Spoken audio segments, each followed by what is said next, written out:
Good evening. For those of you who I haven't met before, my name is Gary Painter and I direct the USC Price Center for Social Innovation, and we're really excited to have you here tonight. I also direct the Homelessness Policy Research Institute, which is a cross-region collaboratory of researchers, not just USC.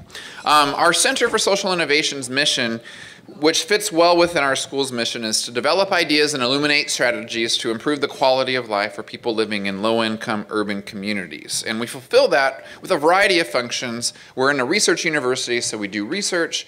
We have education programs. We have a special program in an executive program in social innovation. For those of you who might be looking at your tables, there could be some information on that or somewhere around. You see that little card Caroline Bala has over there.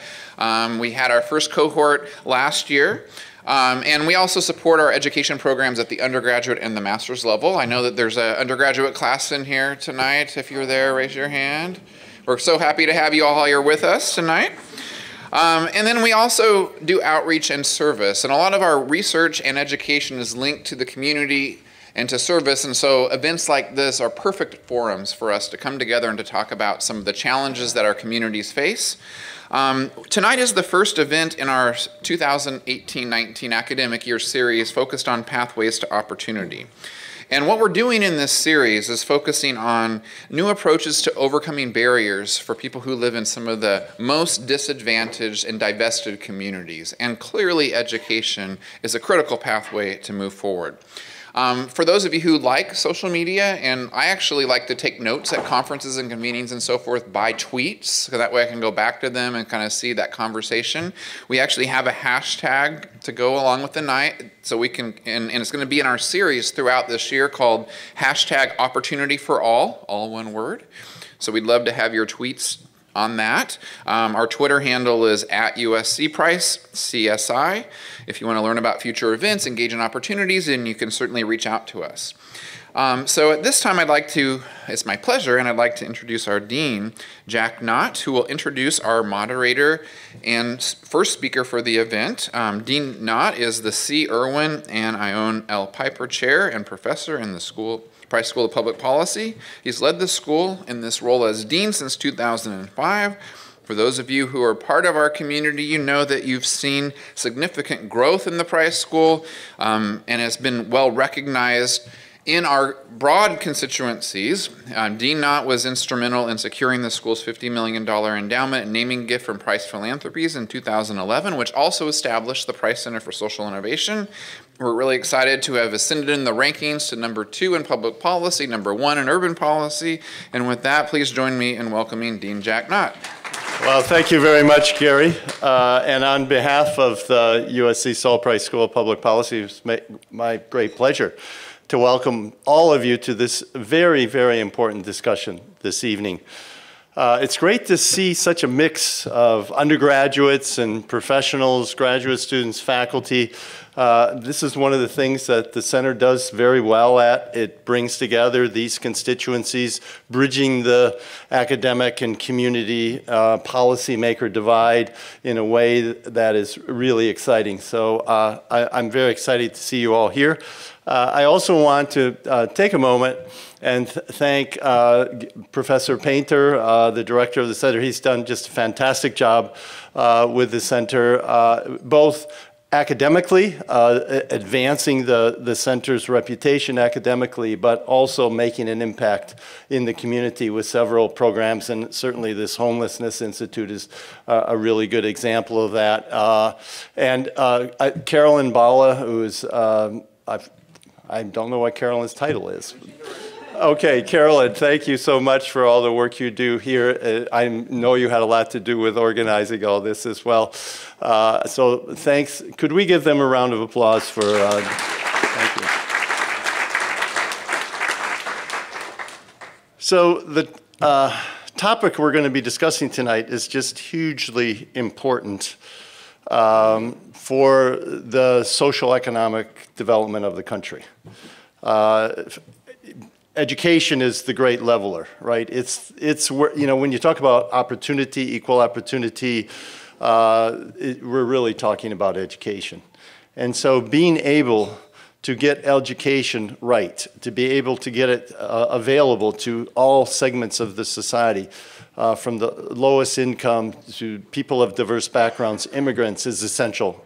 Partly for the future of our society and economy, but also for issues of individual justice and the fairness in our culture and in our society, and what we stand for as a nation.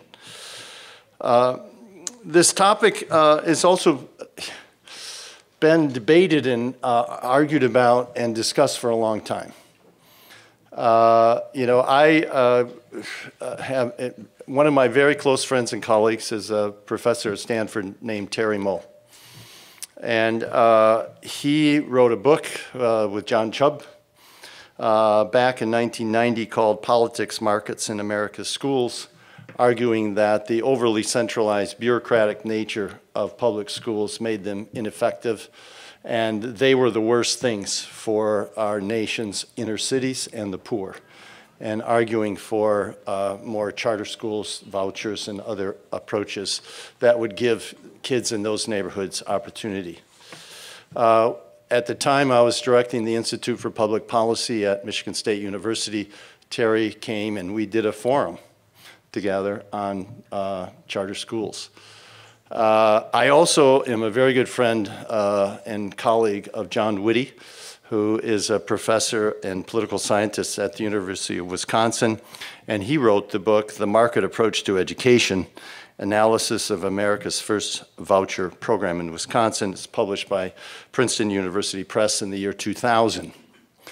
When I was at the University of Illinois, we did a forum on vouchers, charters, and public schools.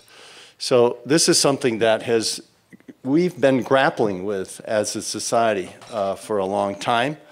It's something that has animated intellectual debate and argument for a long time as well. But it's central to our future, in my belief, that we figure this out, that we improve our schools, that we give people in vulnerable neighborhoods the opportunity that some of the rest of us have, and that we create a more just and equal society. So I'm really pleased that the Price Center has decided to kick off its a series of events this year with this topic. And I wanted to say, Gary mentioned our ascent in the rankings. This is partly due, and maybe significantly due, to the kinds of faculty that we have and the kinds of faculty that we've been able to attract to the school. And so relevant to that, I'm really pleased to introduce our moderator today, because she is really the newest member of the Price School faculty, and that's Christine Beckman. She's going to serve as the moderator, and in many ways is really the perfect example of what makes the Price School the high-quality, wonderful place that it is today. And I'm really pleased to have her join into our department as a professor of governance and management, and she will hold the Sol Price Chair in Social Innovation. She has a very impressive background. I'm going to mention a couple of these things. I know she's shaking her head. I do that too. When I get introduced, you don't want it too long. But on the other hand, they need to know who you are. She's some interesting facts. She's the associate editor of the Administrative Science Quarterly, past division chair of the Organization and Management Theory Division of the Academy of Management. So she has strong stature in the area of management and organization. She's previously served on the faculty of the Robert Smith School of Business at the University of Maryland and the Paul Mirage School of Business at the University of California, Irvine. At Maryland, she was the academic director for social value creation, and she also served as the diversity officer. And these are two things that are hugely important to our school right now and to the University of Southern California. And so she brings that to us and to all of you as well. And she has worked a lot with junior female faculty, which I'm also very proud of that she's done. She's been the Chancellor's Fellow and Faculty Director of the Don Beal Center for Entrepreneurship and Innovation, which has led her more into the area of social innovation and entrepreneurship. And she was the Western Academy of Management Ascendant Scholar in 2006. She does research primarily, as I mentioned, on organizational learning, interorganizational networks, organizational change, and more recently has expanded into looking at entrepreneurship, social entrepreneurship, et cetera, including in the area of education. So she's currently working on a book project on urban charter schools, and she received her undergraduate and graduate degrees from that university in the north, Stanford University. So please join me in welcoming Dr. Christine Beckman. So today's topic is charter schools and social innovation. And before I introduce our esteemed panelists, I wanted to just frame the conversation a little bit. Because as Jack said, I'm not a professor of education.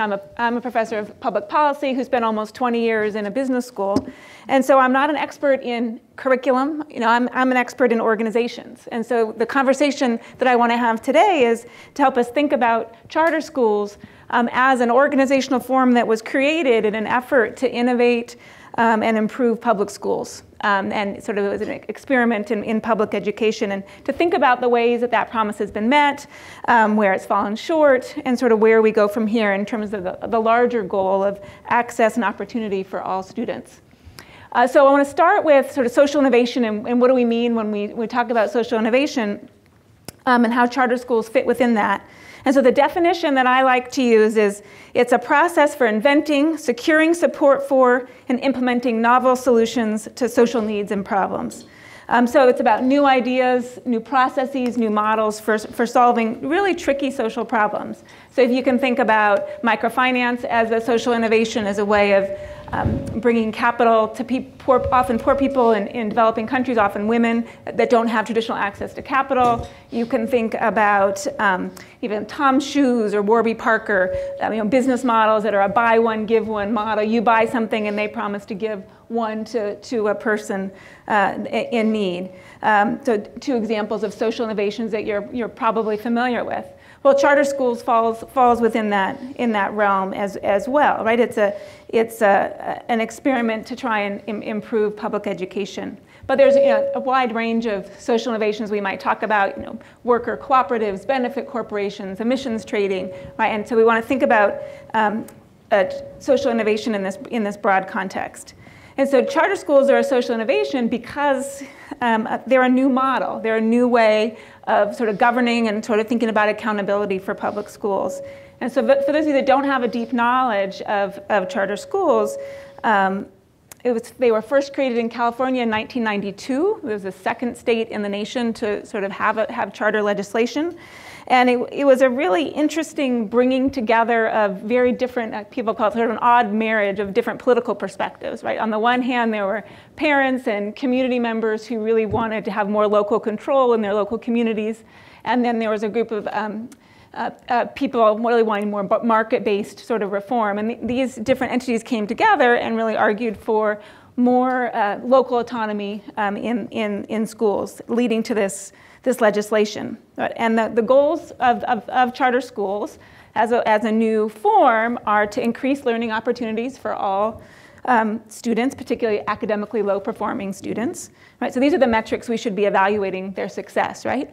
An ability to experiment with new and innovative ways of teaching, to provide more choice for parents, and to move from a rule-based to a performance-based accountability metric. So those are some of the goals for charter schools. So I want to sort of set that as the frame. And the way it works is anyone can put together a petition for a charter school, and people do. Parents, community members, business leaders, teachers, anyone sort of, if you follow, there's a formula of the different pieces you need to have. You put that petition forward.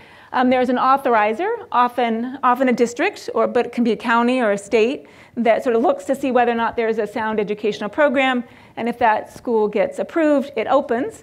Lots of issues, making it sound simpler than it really is. Yeah, and yeah, again, you have space, and you have so I'm leaving a lot out, right? The point being, there are a lot of different people, starting and creating charter schools with a lot of different models in mind. And then the idea is you're evaluated on how well you do, and then how well those schools perform. And there's sort of 5-year windows of sort of renewal for a charter school. So that's sort of the model, right? The form for this kind of school that we've created. And so Los Angeles, it has a large and very complex district, has a very big charter sector. Roughly a quarter of all public school kids in Los Angeles are in a charter school. And the most number of kids, given the size of our district, of any district in the nation.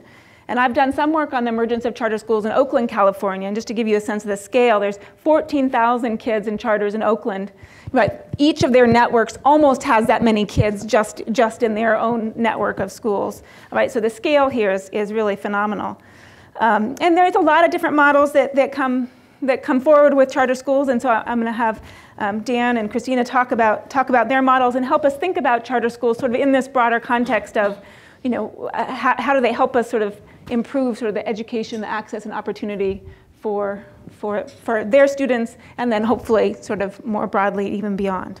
So with that as a little bit of a backdrop, I'd like to introduce Cristina de Jesus, who's the president and CEO of Green Dot Public Schools in California. That Green Dot is a nonprofit network of Thank you, sir.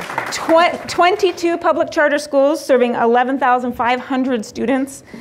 She's held a number of leadership positions in Green Dot over the years. She started as a founding principal of one of the charter high schools, but has been VP of Curriculum, Chief Operating Officer, Chief Academic Officer. Right? So it's been a long time sort of building the Green Dot schools. Dan Katzir is the CEO of College Ready Public Schools. Now that you set the tone, we're going to clap for you too. Alliance is a nonprofit network as well of 28 schools serving 13,000 students. Right, these are networks that are larger than most districts in California. Right? So I think that's important to keep in mind. And so prior to joining Alliance in 2015, Dan was a consultant and advisor for a wide range of schools, not just charter schools. For 11 years, he was the managing director of the Eli and Edith Broad Foundation. A long career dedicated to new approaches in K-12 education, way back when serving as the COO of Teach for America. Esteemed, great panelists, thank you very much for joining us. And so I thought we would start just with the model, right? I talked about that there's different models for what charter schools are and how they operate. So if you could start, Cristina, what if you start and tell us a little bit about your school, your model, your blueprint, and how it came about? Sure. So we like to think of ourselves of a third way. We're not the traditional charter school organization. We're not a traditional district. We're somewhere in between. So we do start from scratch schools where we open schools that never existed before, but we also do turnarounds of schools formerly run by the district, where we operate the entire attendance boundary. We're one of only a handful of charter operators across the country that are doing that work. And we also work with reform-minded classified and teachers unions. We really believe in the importance of collaborating with our union partners. And everything we do is on purpose to really build a replicable model, a model where there's no excuses why the traditional public school system can't just take what we're doing and adopt it. Same students, try to serve all students. We really tried to refute that myth that's out there that charters don't serve all, turning around our first school in Watts, Locke High School, and then two other schools in Watts as well, one in Watts and one in South LA, Clay Middle School and Jordan High School, formerly run by LAUSD, eliminates that argument right out of the gate. So we serve all students, entire attendance boundary, and we work with unions because we believe they're an integral part of the public school system. And if you really want to be a player in the public education system and a part of the fabric, we believe that you need to be working with unions. So that's in a nutshell how we think about the work. We only do middle school and high schools. We actually started with high schools at the very beginning, which many people would say, well, why would you start at high school where it's the hardest? But at the time that we opened 19 years ago, it was just around the time that the report came out about dropout factories, that the majority of students who were dropping out were confined to a small number of schools across the country. And so our founder thought that we should focus where nobody else was focusing, and that was on high schools. And so after about 6 or 7 years, we realized how hard it is to take a 9th grader who's at the 3rd grade level.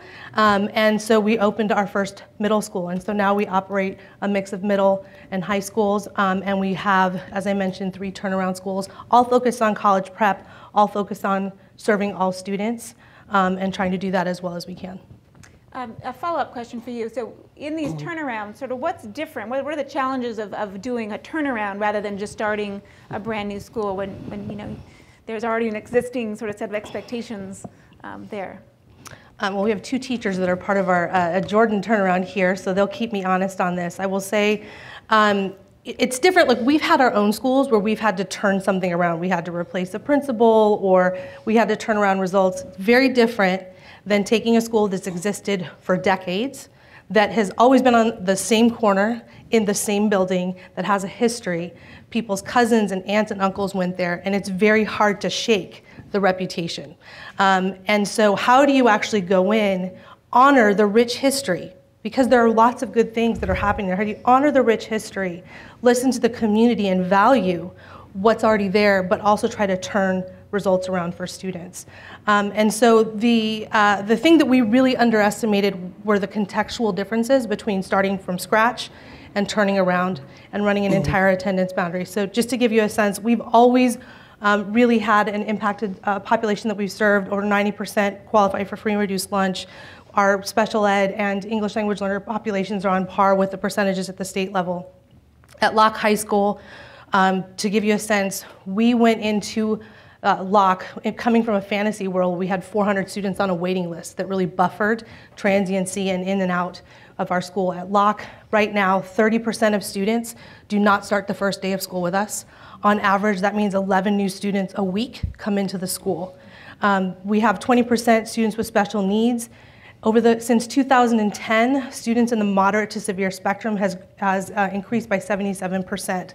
So we had to start programs that we'd never operated before, programs for students with designations of emotional disturbance, intellectual disabilities. We're the only charter management organization in the state that has a partnership with the Department of Rehab to run a full adult transition program all the way to age 22. We also have a 29% English language learner population. 40% of those students have not been in the country longer than 2 years. So that was a very different, it really shook us. We, I always like to say, in all of our hubris, we went into Locke thinking we were going to save Locke. And the reality is, 10 years later, Locke has saved us. We're a better organization because we took on that work, because the community taught us, your model, that's really cute. It's not going to work here. Let us tell you and teach you what it's going to take to really serve every single child. So just a very tangible example of that I can give you that really shows you how it impacted the way we think about the work.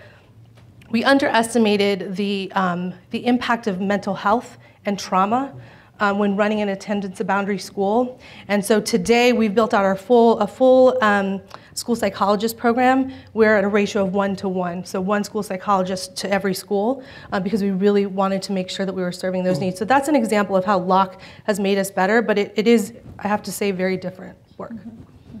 Terrific, thank you. All right, Dan, tell us a little bit about Alliance and where it came from and how it got to be where it is. Sure. So like Green Dot, Alliance runs only middle and high schools. To give you some context for when we both started, or the organizations both started, in LA Unified at the time, there were actually 49 comprehensive high schools back then. And this was before even the LA Unified building boom. Then the reason why I know that number is because at the time the graduation rate in the city was also 49%. And in the communities that we now serve, primarily East LA and South Central Watts, although we have schools all the way from Sun Valley down to San Pedro, the high school graduation rate was less than half of that. So that meant for every 10 students who started as a freshman at Crenshaw or Dorsey High School in South Central, literally only 1 or 1.5 of them were crossing the graduation stage 4 years later. So our founders, like Green Dots, believed that we had to start with high school because that's where the crisis was most urgent, and we also built down to middle school. Happy to talk about when and if we might go down to elementary school, but not today. So when I think about kind of our model or our blueprint, two things come to mind. One is we are a very highly decentralized network of schools. So what you see when you go visit an Alliance school in Sun Valley versus a school in Watts like I was at today or in San Pedro, you will see different things. But if you ask a parent why they chose an Alliance school, middle or high school, or what they see that's different from the school where they brought their kid from, I typically hear three things that are common and that are common values for us as well. So one is high expectations and a college-going culture and a belief not just in getting into college, but a to and through college. So we have 13,000 scholars, grades 6 through 12. We also now have almost 13,000 alumni that we follow and work with and mentor to ensure their college success. Next year, we will actually have more alumni that we are supporting than scholars in grades 6 through 12. And so we take the high expectations very seriously. Two examples of that are 98% of our high school students have access to, enroll in, take, and pass the UC A through G course series in terms of academic rigor. And in our high schools, I think this last year, 92% of our high school students took at least one advanced placement class. I was with a donor today at one of our high schools down in Watts, and one of the questions was, how many AP classes do you offer? This is a school with 450 students, which means it has about 125 seniors, and they offer 12 advanced placement courses at that school, which is 2 blocks from Watts Tower. So what parents would tell you is, one, we send our kids there and we're happy to have our kids there because of your high expectations and your college preparation. Two, the personalization, so we run small schools, we have a longer day, we have a longer year, we have one-to-one technology. We're probably the first school system in the state to actually do one-to-one. And again, today in this donor meeting, the donor said, well, you're known for your blended learning program. Tell me about that. And the assistant principal, because our principal is on paternity leave, said, well, let me tell you about the ubiquitousness of technology here and how it's used.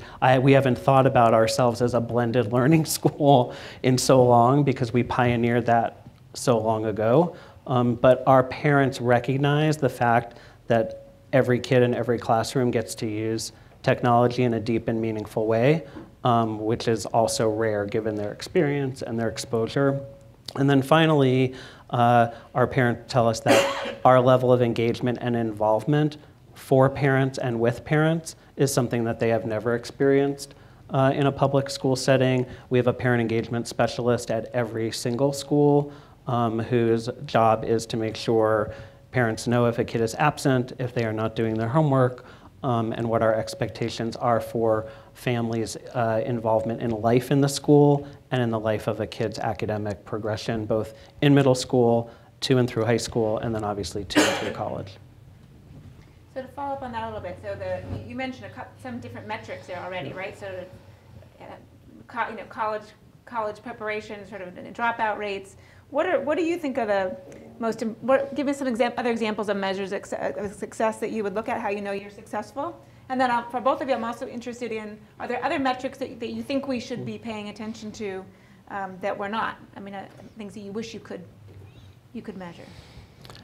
Sure. So let's use high school graduation rate, because that's one of the reasons both of us, our organizations exist. We're to combat that literally like 20 to 25% high school graduation rate, and even that 49% number across the city.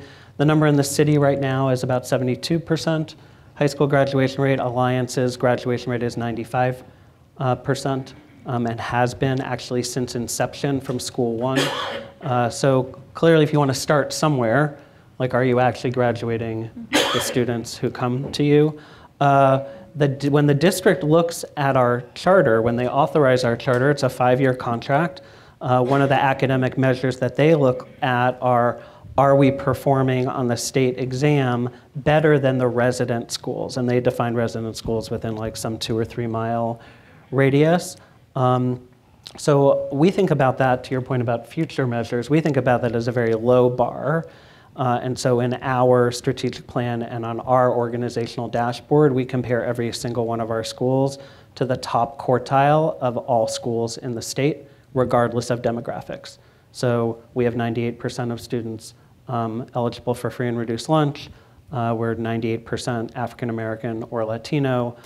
We don't care about that when we look at state rankings. We want to be in the top quartile. Right now, over half of our high schools are top quartile schools, and the other half are in about the top third.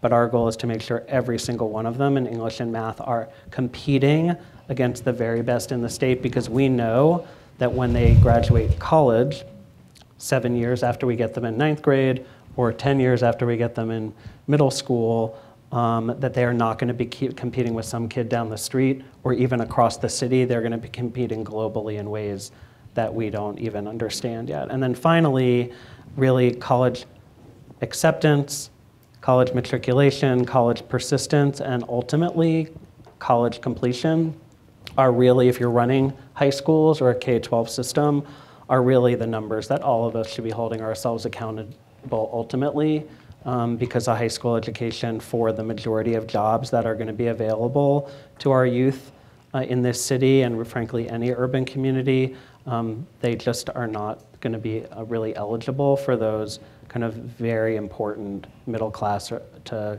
life-changing, family-changing jobs that we need them to be. What about you, Cristina? So same metrics. I'll add a couple to that. I'll say when Dan was speaking, it reminds me when I first started Green Dot, I came from Santa Monica Malibu School District where I taught for 7 years and then came to Green Dot to found our second school. And I remember at the time our COO was trying to run comparisons between our school and the neighborhood schools, and I told him, I don't care what they're doing. I want to see what Santa Monica Malibu is doing, what's Beverly Hills doing. Show me that, because that's where we want to go. And so we take a similar approach. All of the 9 schools we started from scratch have been recognized in the top 10% of schools in the country, 92% graduation rate. We measure the same metrics. I think as we started taking on turnaround work, I will say something that we're a big proponent of is growth and measuring growth. So because many times when kids are coming in at the 3rd grade level and the 9th grade, you have to measure the value we add to that student. How fast are we accelerating growth? And I don't think as an education sector, we are savvy enough to do, there are growth measures out there. Now we can measure at the high school level, scale score change from 8th grade to 11th grade, student to student, cohort by cohort. Somehow we don't do that.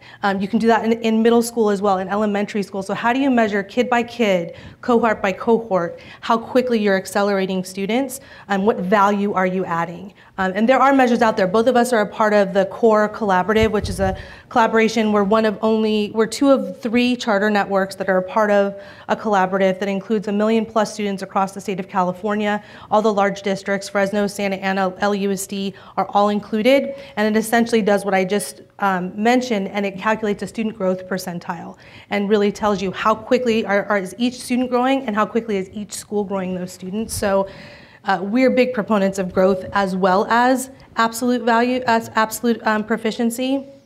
And I would say, as Dan said, we've actually been collaborating quite a bit with Alliance, as both of us are trying to look at the to and through college. So how many kids land in college right after their senior year? How many are there first day of second year of college? Because we know statistically, if you make it to that first day of second year, you're more likely to graduate. And then how many actually make it through? Really hard when you are reliant on national school, or the school clearinghouse data, which is imperfect. And so many times for charters, what it means is following students through mentors who try to track students as well as possible through their college career. Mm-hmm. Terrific. All right, so sort of before we move sort of beyond sort of the models, I'm curious whether you have other examples from other, not your own schools, but other models that you've seen in other places that you think are sort of interesting and sort of innovative ways of thinking about sort of a charter school blueprint or model. I mean, one that I would just say, both of us serve inner city youth. We are highly concentrated in some of the most underserved communities, which I think matches the mission of this center. But there are charters now that are innovating what we might call a mixed model, where they are half middle class. They're bringing middle class white parents, frankly, and African American and Latino parents, middle class, back into the public school system who have left the public school system because there haven't been high enough quality choices or choices that met the needs of their children, with 50%-ish low income students. So there's a couple of those in Southern California and in LA. There's a few in Northern California. So that's one example just from a demographic model. And obviously that requires a different kind of approach to schooling. And they've taken a different kind of approach to the ones that we've taken in our in more kind of inner city focused demographics. So that's one example. And that's much more on the newer edge across the country. There are very few of those. There's one in Nashville. There's a network in New York that didn't start that way, but added the mixed income model. So that's something that you might see happen more across the board. As white or middle class families who want to be part of the public school system are looking for choices that match what they believe their kids need. So I'm going to give not such a sexy answer. We look all the time at who's doing better than we are, and we go out and across the country to understand what it is they're doing. I would say the best charter traditional public schools that I see, I mean, their innovation is really what's happening bell to bell in the classroom, intense focus on quality instruction, intense focus on supporting educators, intense focus on data-driven decision making. It sounds so like you could read it in an education book, but it's the truth. Any school that I've gone to, any organization that we've studied, all those things are true, and that's what's really moving the needle for students. Great. Yeah, so thinking about learning about new ideas, right? So if we're going to think about the diffusion of social innovation, we have to figure out where are the best ideas, let's learn from them. That even doing that sounds a lot easier than it really is. So, but before we even, I want to go big. I want to go back to this and learn a little bit about how you decide who you're going to go learn from. But let's start even within your own networks, right? Because you have over 20 schools each. How do you think about sort of balancing the importance of the context and sort of the decentralization, Dan, that you talked about, and the sharing of knowledge and ideas across? So how do you think about that? How do you balance? So a couple of things come to mind. I mean, we've tried to build some systems to really make sure that sharing, collaboration, and open doors are a part of our culture. So as an example, with our principals, we have something called Key Results. It happens once a quarter. We pick a school. We pick a reason to go visit that school. All the principals come. The host principal leads us through their school with that focus in mind, gets feedback from the other principals, and then the other principals have to think about and share out loud what they've learned and how they're going to take that back to their school. With teachers, we have a program called Demo Class Teachers, where teachers are able to apply. They can become a demonstration classroom teacher. They get a stipend for it. Other teachers can sign up, and basically you're a part of a cohort that goes and sees demo class teachers throughout the year. And it's structured such that we watch your lesson. We are there for your prep period, so we can ask you about all the things that we saw during your prep period and why you did what you did. And then the afternoon is focused on planning. So your own planning based on what you saw. So there are two examples of just trying to make it systemic, this idea of sharing across schools and classrooms. Terrific. Yep, so you asked a two-part question, kind of when do we decide what's centralized and decentralized, and then like how do we share best practices or promising practices as they come up. Maybe talk a little bit about the centralization, decentralization. I think our default is that entrepreneurship and the power of leadership, and by leadership I mean a team at the school, serving the scholars in that community that they know best. Because they are closest to the needs of those families and scholars what to do. So we are very judicious about what we put in place in terms of what we call common practices. We don't like the word standardization, and we don't like the word centralization. And so I'll give you an example. Our state shifted over 4 years ago to the Common Core state standards. It changed its assessment from what was essentially a basic skills assessment called the California Standards Test. There was a period of time there was no test. And then what's now called the SBAC or CASP, which is aligned to the Common Core. We could have, given how decentralized we were, said to every principal, you train up your own teams on Common Core. And we thought that was stupid because really no one actually quite knew what was going to happen. The publishing world had not really put in place any proper curriculum aligned to Common Core. We didn't have a sample assessment. So we made a decision around curriculum assessment and instructional practice related to Common Core, that the primary responsibility for learning around that, researching that, and training for that was going to be owned by home office. Similarly, in our enrollment system, it used to be highly decentralized. We have 4 schools downtown. That meant that a parent would have to physically go to every school and fill out a different piece of paper to enroll their kid. We now have a common network-wide enrollment system. A parent can click, they can pick as many schools as they want. They are automatically told, based on our lottery system, whether they are in or what their wait list number is, and it just makes things much better for families. So we are very judicious when it comes to the centralization, decentralization, or the common versus school-owned decision making. Another mechanism that we use for that is we have a number of teacher councils and working groups. So we are in year 2 of overhauling our grading system. As an example, in year 1, we brought together a teacher representative from every single school, researched a bunch of best practice grading systems from other charter networks across the country, and that teacher group literally put together our grading policy, and this year they're going to be looking at our grading software system and suggesting what we do in the future for that. So that's another mechanism for us, so just to say the grading policy has 9 policies that are common, special ed, ELL, all the things that we need to make sure that are truly equitable across the network, and it has 33 policies that are school chosen. So that's an example where we brought a teacher group to help us define the playbook for what's owned centrally and what's not. I'll just add, Christine, so we have a little bit the opposite story. When I started, we did not have an academic team. Believe it or not, you start a school system without an academic team, and so it was completely decentralized. When I started as a principal, it was small school, uniforms, high expectations, college prep, here's the keys, do good work. And so when I left my school 4 years later, after graduating my first senior class and was asked to support other schools, I realized it was very difficult for people to come together to collaborate. There was not a common textbook, there were no common assessments, everybody was doing their own thing in their own schools, and by the way, we had very inconsistent results. So years it would go like this, and so we had to figure out how do you think about what needs to be common so people can collaborate and push each other's thinking, and then where do you leave decision making at the school sites? And so slowly we started to bring those things around. I would say we still very much believe in local control. We partner with our union on any big decisions. An example, we just adopted new math curriculum. We basically said the adopted curriculum is the floor. The ceiling is yours to determine. We want you to make the curriculum come to life. Use your professional expertise. I'm not going to tell you what to teach every day, but we need to have a foundation that's rigorous and standards-based.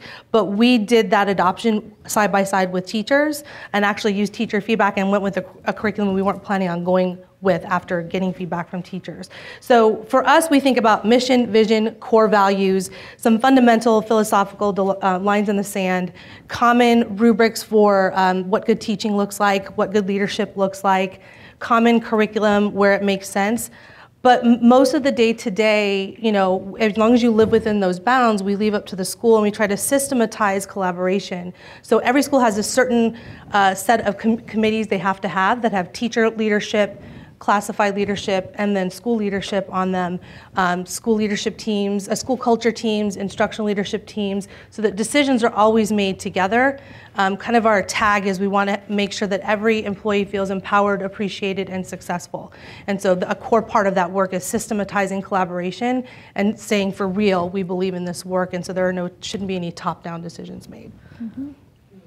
And I like that because you're talking about, I'm not going to tell you what the answer is, but I'm going to tell you this is the process that you should be using to figure out what makes sense for you. That sort of sounds like a lot of your processes are around providing clear structures to help people learn from each other, not to say, here, do X or Y. So let me ask you, Cristina, about sort of the national the national sort of idea of Green Dot, and you're part of the national, the national expansion team for Green Dot? At the beginning I was. Okay. Not that I'm running my own region now, so okay. Stay in my lane. And so as you think more nationally, are these conversations different as you move outside of Los Angeles? Oh no, so we originally thought we had this great idea that we were going to expand nationally, but we were pretty much going to teach the other 2 regions how to do it our way.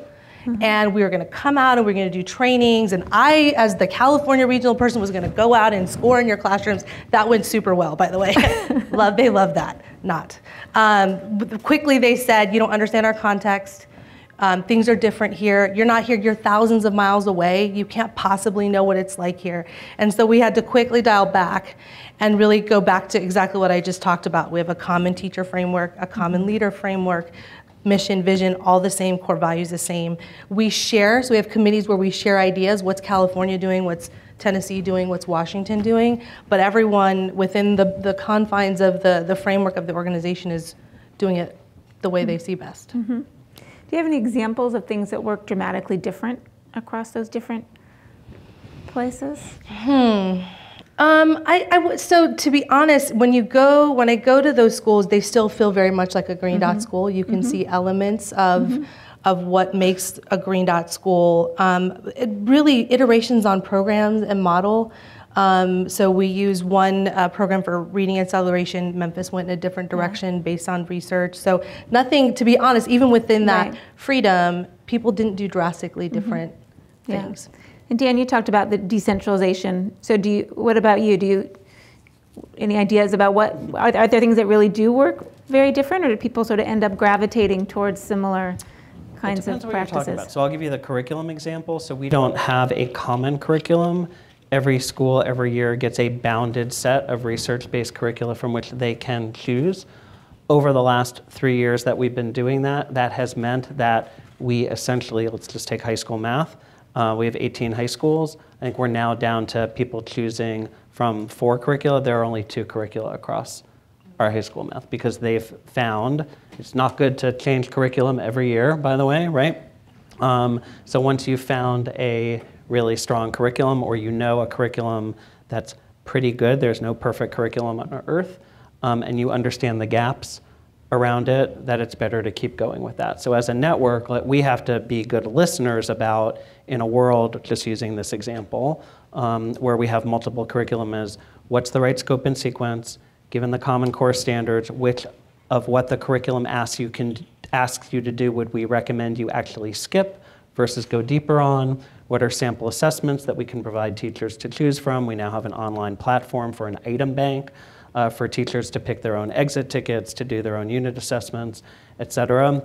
And when we bring teachers together for day-to-day and planning days, what they're collaborating around are really a set of common resources that each of them, depending on the classroom that they're teaching, some of which might have many more special ed students or more limited English students, like what scaffolds are working. I did this out of sequence and it really worked for me, and all of that.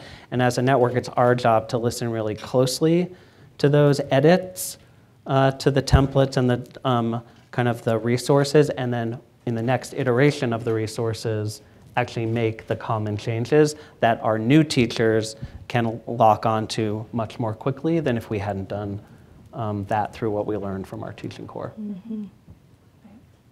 All right, so before I move sort of beyond your schools to the sort of across networks, because you raised some interesting things about the collaborative that I want to pick up on. As I was studying charter schools, I was really struck by this tension between innovation, trying new things, sort of seeing what works, and also this 5-year contract. You know, you don't have a long time to see whether things actually work. It seems like to me there's a real tension there. If we think about innovation and how does innovation happen, there's a lot of experimentation and things work and they don't always work. How do you balance and think about sort of the window you have to have results happen and the opportunity to try new things?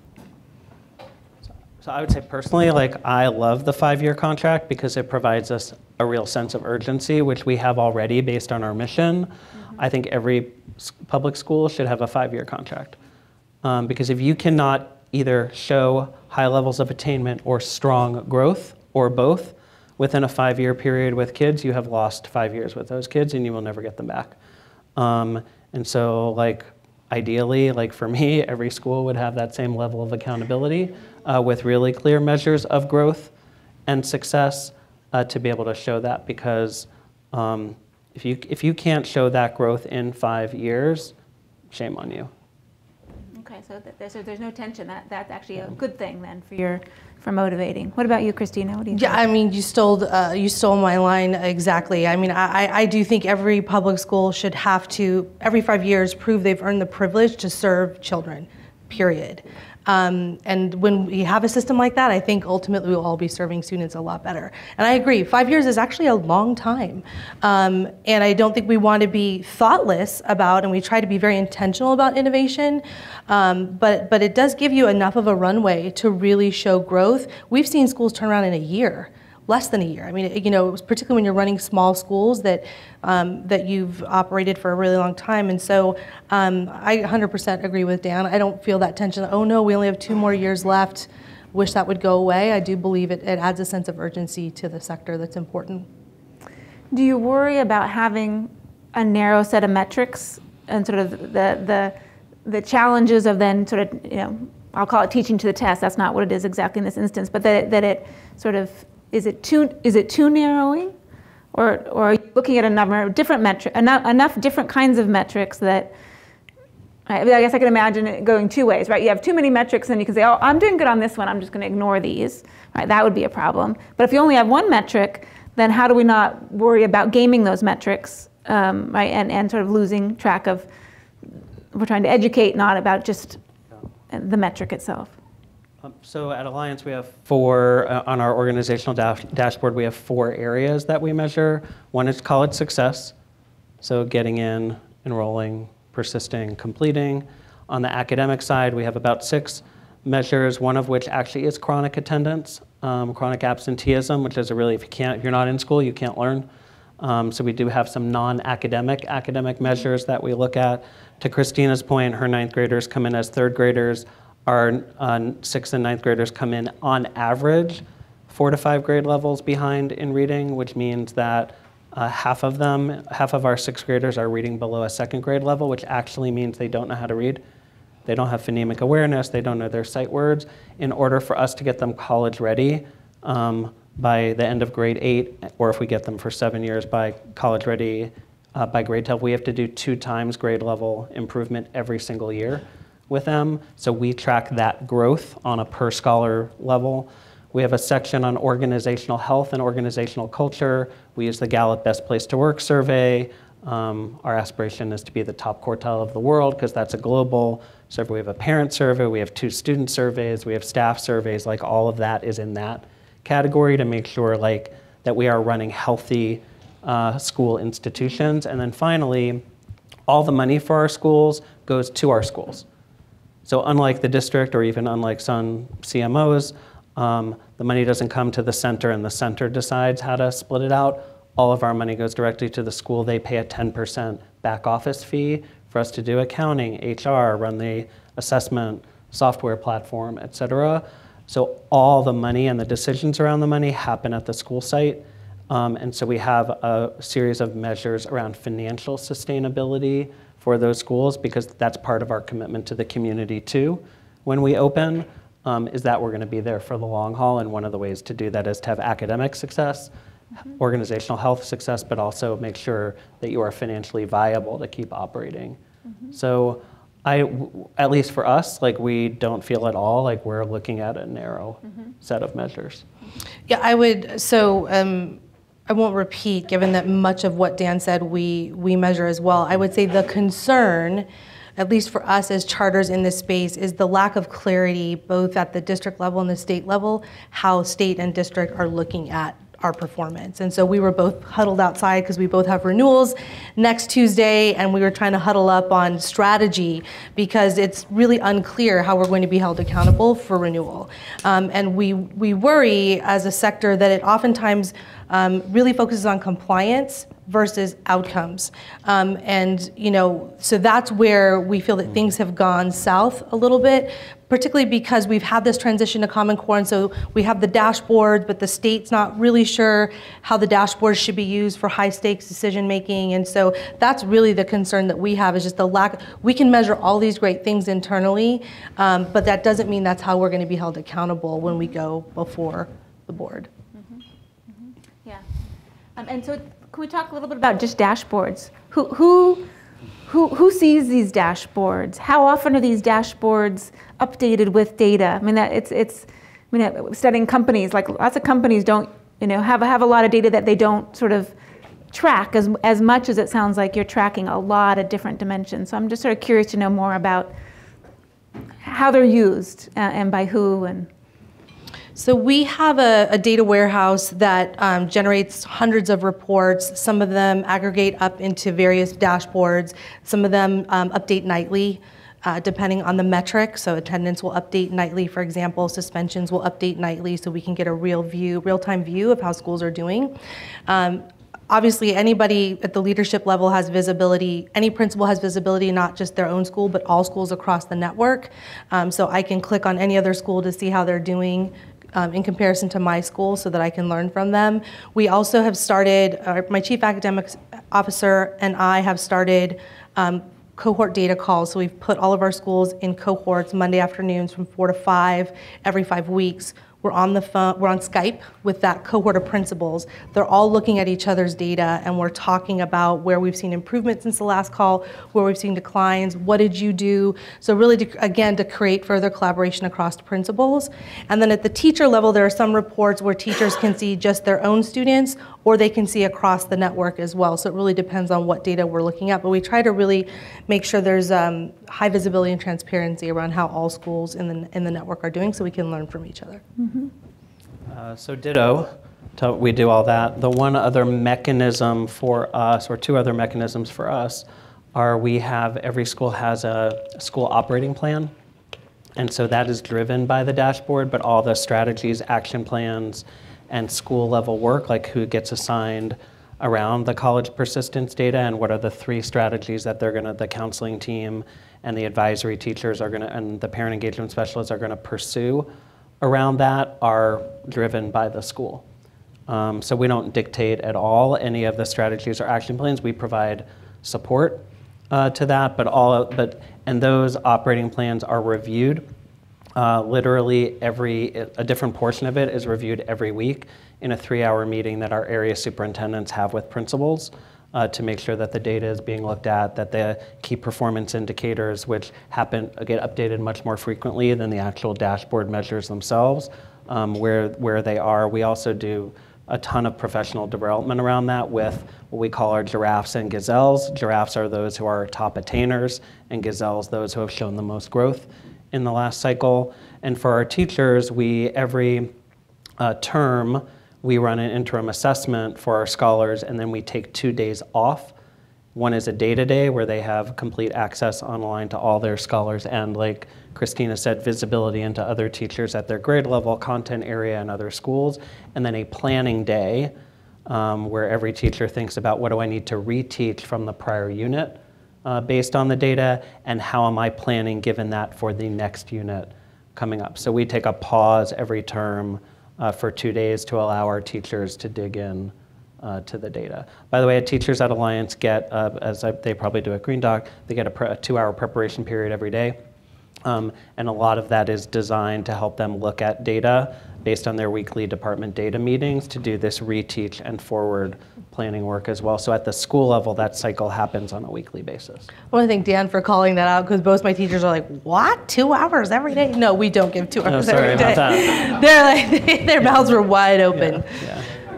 Not every day. Why don't we get 2 hours every day? Yeah. So I want to move us to thinking sort of not just about your own networks now, but to thinking across and sort of learning across charter schools, 2 other networks.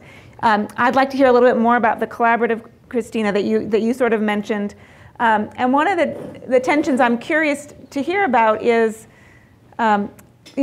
collaboration and competition, right? So sometimes how do we how do we be inspired, learn to cooperate and learn from each other versus being intimidated, like feel like we're competing, and then that often then shuts down sort of learning across. So, but let's start first with can you tell us a little bit about this?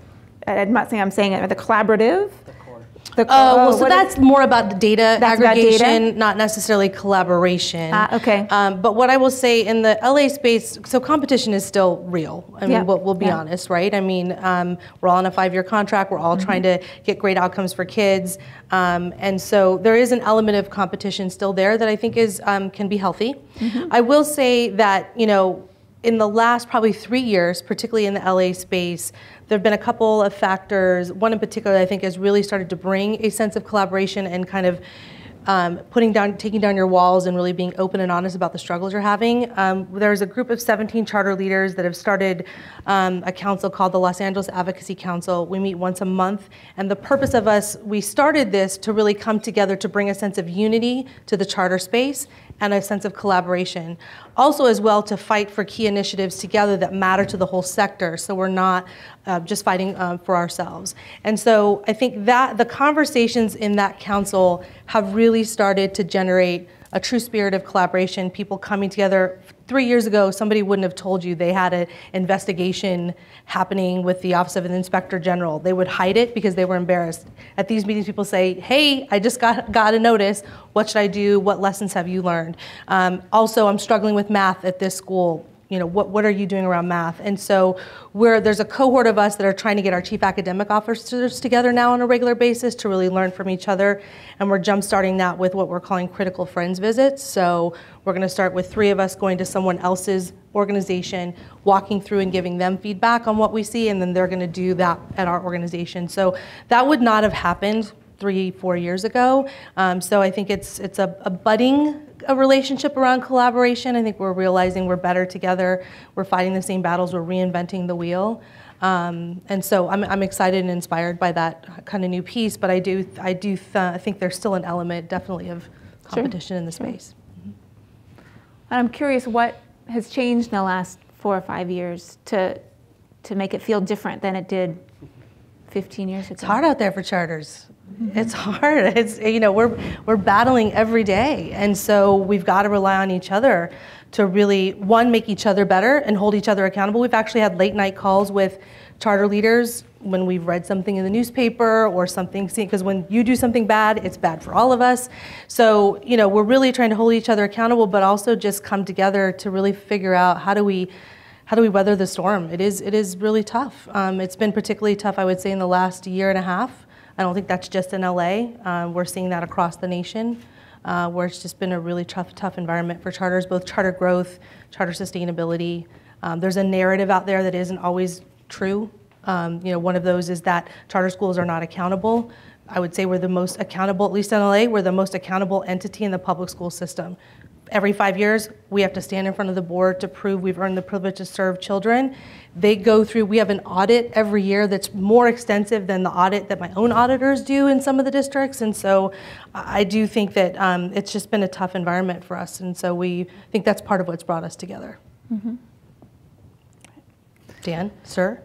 Would you add anything? Well, so can I ask, let me ask you a slightly different question on the same topic. So you've been at Alliance, but you also worked abroad. You've been part of building leadership programs for teachers, superintendents. So what are the other mechanisms that we have for sharing across that you think sort of have worked well, right? Are there other funders, universities, community organizations? So are there other groups out there sort of to help seed collaboration and sharing across that you think have been effective, either here or elsewhere? Yeah.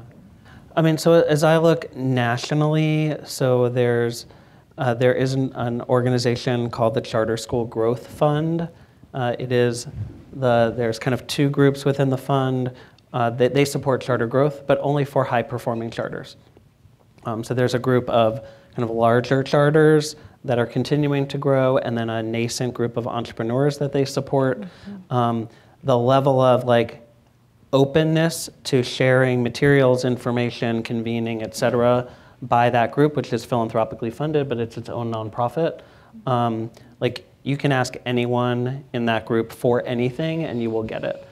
There are other charters that if they have a specialty, they will often get philanthropic support to then extend their own learning to other networks. So a team of our folks, we are high and good on academic work. We are not quite as strong yet on social emotional learning for students. It just was not baked into our DNA from the beginning of our organization. It happens at our school site, but as a network, we don't really have a set of supports and kind of common philosophy around that. There's a group in Nashville called Valor. They've gotten some funding.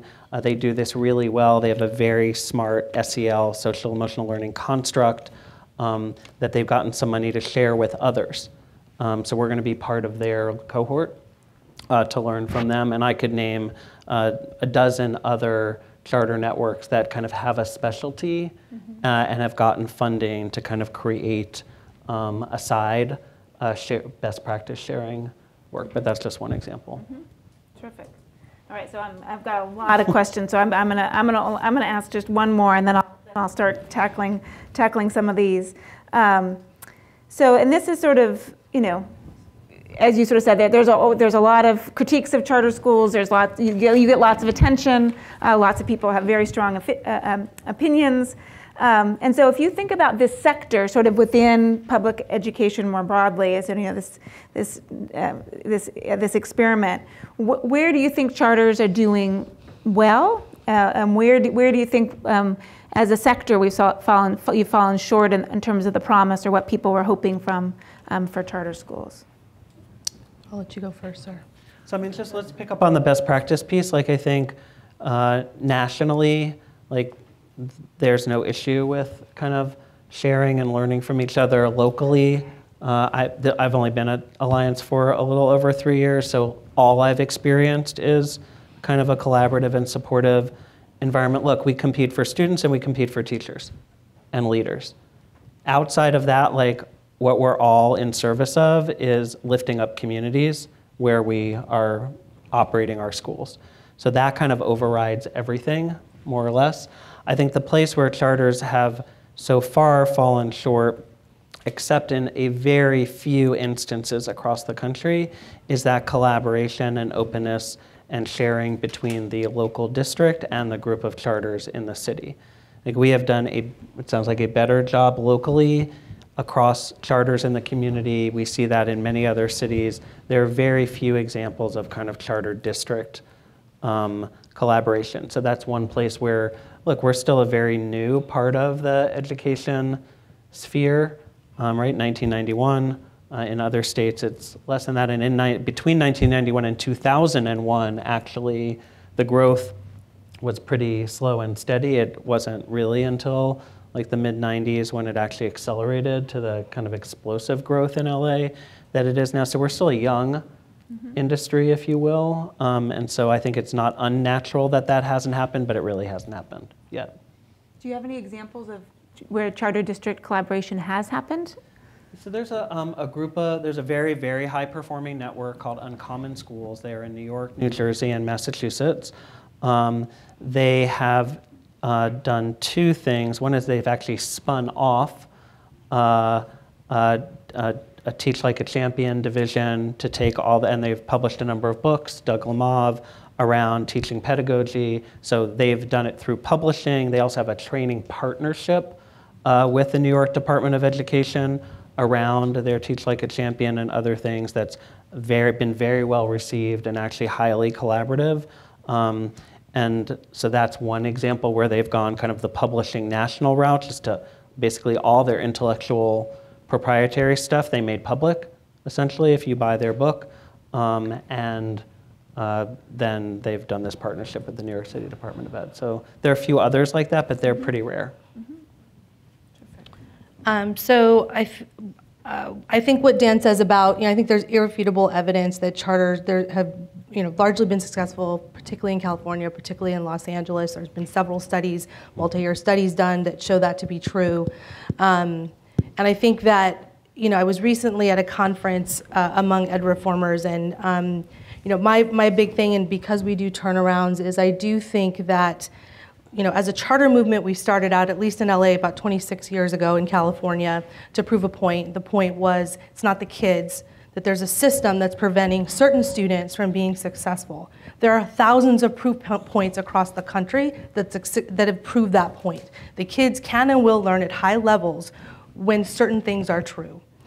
And so one of the things that I say very loudly to my charter friends that many times means I'm not invited to cool parties, but I do think it's time now to look back into the system and see what is there left for us to do, because there's more work to be done.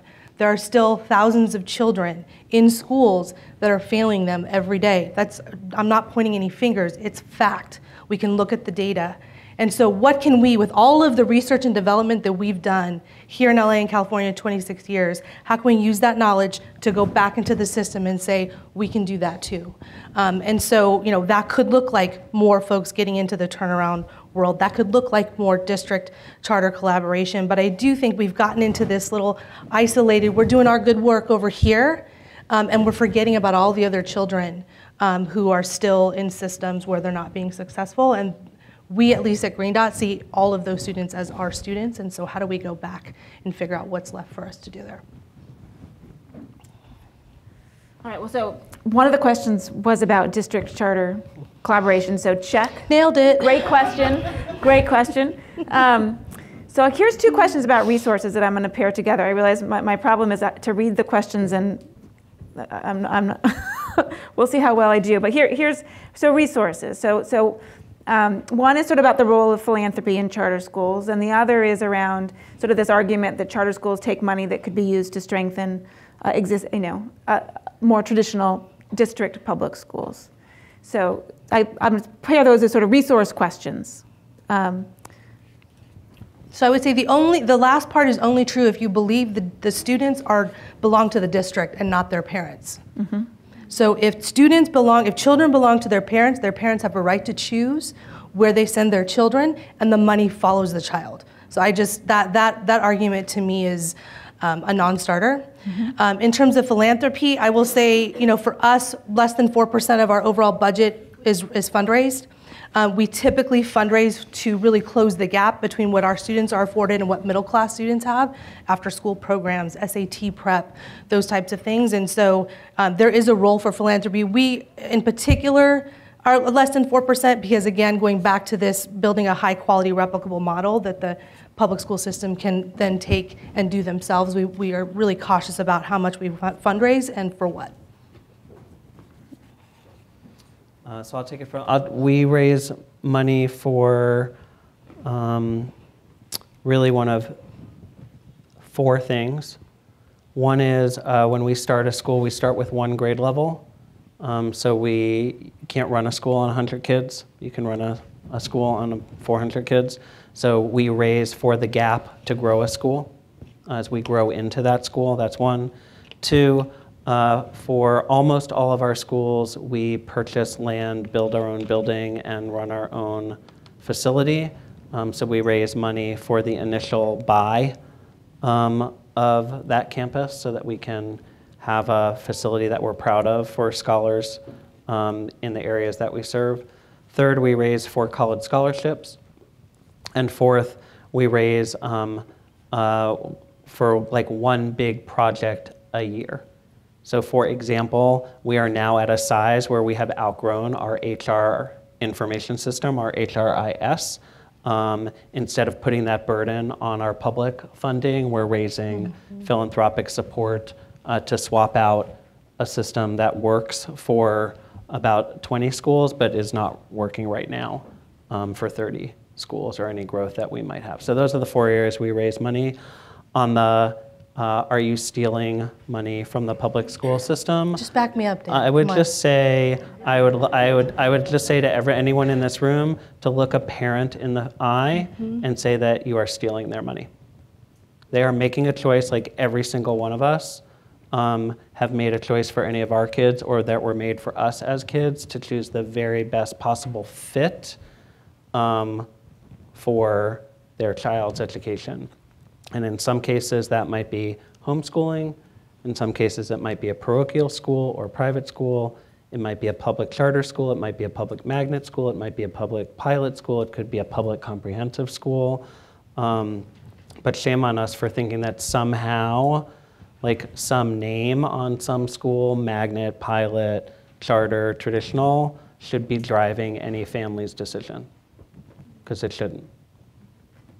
All right.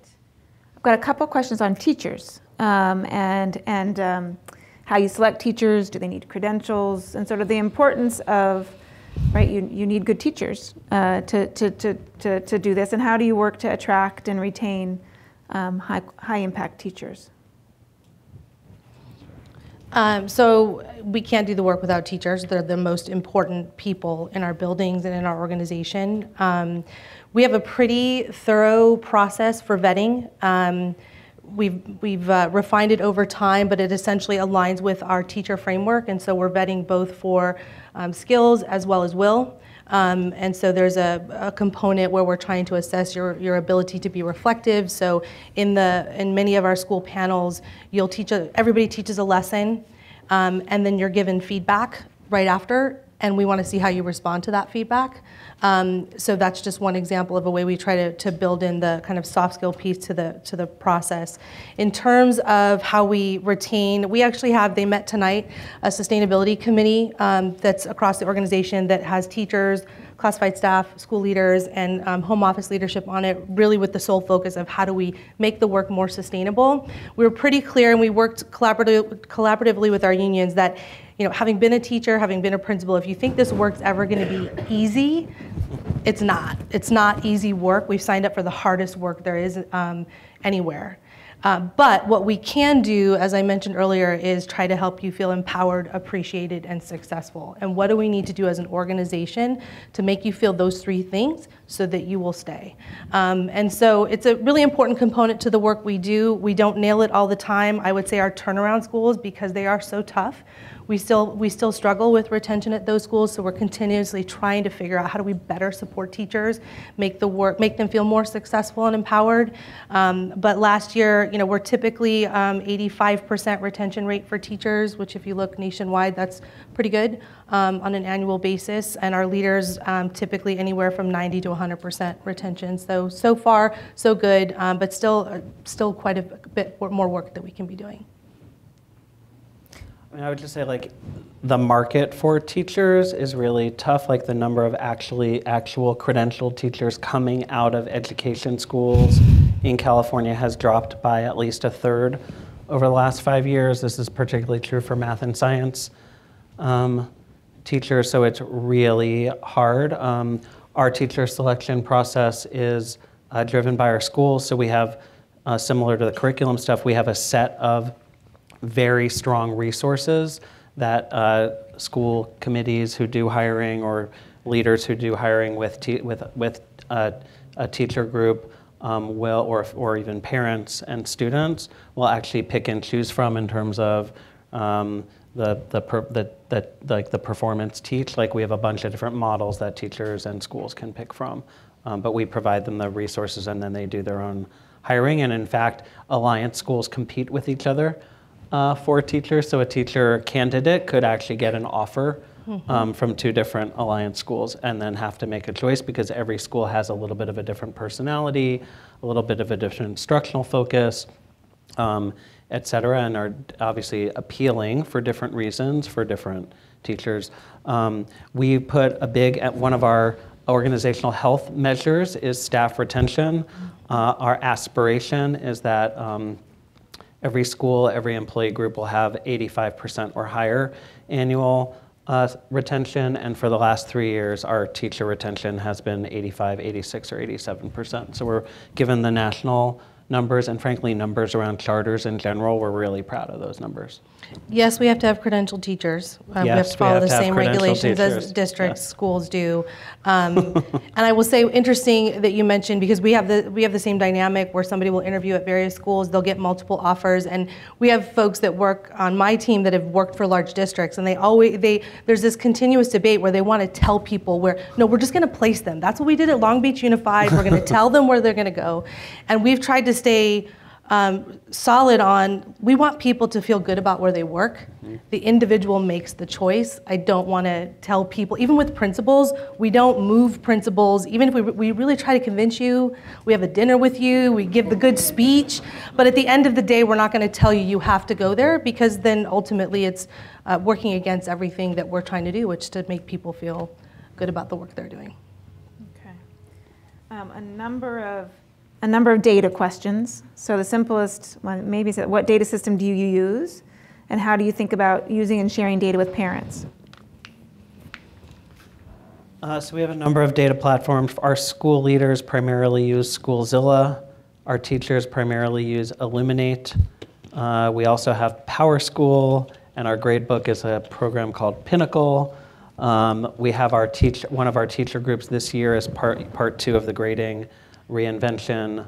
Actually, Pinnacle all of those 4 systems, Pinnacle is actually the worst. And so our teachers are taking a look at that to see what our RFP should look like, what our criteria should look like, and then they will help us pick our new grading platform, which we'll probably implement next year. But those are the 4 data systems that we use. We're also part of the core data group, so a bunch of stuff gets outsourced to them for all this growth measure information that we're able to use and dig into. Our system is a homegrown data warehouse. We tried to find something off the shelf, and we couldn't find anything that would allow us to customize the way we wanted to. So it's essentially something that our IT team built in-house. We do have PowerSchool as well. That's probably the main place where parents can get visibility on attendance, grades, discipline infractions, log entries from teachers. And so each parent has a password sign in, and they can sign in. So do the students can sign in at any point. Yeah. Well, our grading periods are every 5 weeks. If a scholar is not meeting our GPA expectations or have shown a decline in GPA, they actually have to come in for that 5-week report card period. But we also do open houses with parents every 5 weeks. And like I said, we have a parent engagement specialist. We have a counselor ratio of 1 to 150. The district, I think, is now at like 1 to 800 or 850 or something like that. So our counselors will actually sit down with parents and scholars and go through grades, transcripts, like, are you on track for A through G? Are you on track for the type of college that you want to apply to, et cetera? So our parents not only have like daily, hourly, minutely access to PowerSchool, but they also are like kept very closely in tune with how their scholar is doing on campus. It's just part of the DNA of how we were built and what we do, given kind of our philosophy on parents. Okay. So some of these questions, you've got a deeply knowledgeable charter audience, because some of them I don't really, there's words I don't know. Yeah. Other potential metrics, sort of. We'll start with some quick ones. Safety. Is this on any of your dashboards, or something that you think about or have to think about addressing? Yes, we on one of our reports has incidents. You can also look where those incidents occurred on campus. You can drill down to the teacher for specific disciplinary issues that are safety related. So yes, it is something, we have a specific report for that. We have a whole separate operational dashboard run by our school operations team, which has, it has nutrition, safety, security, facilities maintenance, like there's like a ton of stuff on that dashboard, well beyond what we talked about from the academic and health side, so yeah. Right. You had mentioned this metric earlier, Dan, sort of so it's not just about getting them into college, but then you want them to graduate, and that's certainly a national problem. Sort of the graduation rates from college is, atrociously low. I don't know if it's, I want to say it's like 30%. It's. So the chances of a low-income student completing college are 9%, a 4-year degree. If you are white or come from a middle or upper income family, your chances of completing a 4-year degree are about 90%. So it's a 10 times gap in college completion in America, and that's just for 4-year colleges. There are 4,200 4-year colleges and universities in the US. Only 150 of them have a minority completion rate of 75% or more. That's less than 3% of colleges in America. When you look at two-year community colleges, there are another 2,200 community colleges. 0 of them have a 75% minority completion rate. And by the time you get to community college number 100, you are in the single digits in terms of completion or transfer rates for an AA degree. It's unbelievably embarrassing and something that really isn't talked about in terms of where our country is right now in terms of really readying the next generation to tackle civic leadership and kind of really participate successfully in a global economy. So it sounded like from the earlier session that you were trying not only that you had advisors and alumni to try and mentor that, because that's a national problem. That's not your kids. That's all kids. And what do you think? From these relationships that you're starting, what do you see as the reasons why they're not finishing? God, how many hours do we have? Yeah, we have 2 minutes, and I want one of them. So you've got 60 seconds. Anything from not ready, being ready, to it's not a good match. So there's a lot of focus now on college match. What is it that you're interested in? What major? Do you need a small liberal arts colleges? What services do they have for first-generation college-going students? Those are all the things that we look at, because those are all the things. And quite frankly, it could be something as simple as I don't have, even to get to college, I don't have the money for a plane ticket to get to Notre Dame, and so I don't go, right? And so really trying to unpack and prevent that summer melt so they get there to begin with, and then really forcing this idea of college match, which I hope will change some of those statistics over time, because colleges will have to work for students, and they'll have to make sure they're making changes to get those students over time. So last question, I apologize for those of you I couldn't get to your question. What else do we need to know, right? For being in an academic institution, studying charters, studying schools, where do you still want data? You've got a lot of data. What else do you want to know that you don't know that people could be doing work out there for you? We do need better data systems to measure the to and through college, for sure. We've got to figure that out as a country. I don't know what the answer is, but that would be something that rises to the top for me. Yeah, the same. Data systems. Data systems. I mean, and we don't. Yeah. I mean, from K all the way through college. Yeah. You want them all. I think it's for. Even 12 through college would be. I would settle for that. We have decent state data systems on K through 12. Not perfect, and from pre-K we don't have very good data systems. So if you believe in early childhood education, which we all do, but again, we don't have elementary schools, that data set and the innovation around early childhood, I would say is far behind where K-12 is. And then the amount of manual, literally hand combat one-to-one phone call, email, text work that we do to actually figure out where all of our 12,000 alumni are at any moment in time, in or out of college, signed up for courses that semester, actually taking courses that are credit worthy, all the stuff that we do, it's very costly, and we don't have a really robust set of nonprofits or higher ed institutions or states, governmental institutions that are helping us right now do that. So it's ripe for innovation, because if we don't tackle it, we're not going to be successful. Unless we know the data, we're not going to be able to figure out what the issues are to solve. I'm going to close quoting you guys. You wrote an op-ed with some other charter operator leaders last year that spoke to me and really sort of actually explained a lot of the motivation for having you here. So I've got 2 quotes, right? One reason that someone chooses to dedicate his or her life to education as a teacher, administrator, or community advocate, a sincere, deeply held belief that making a difference in the lives of children is the best way to build equity and move our society forward.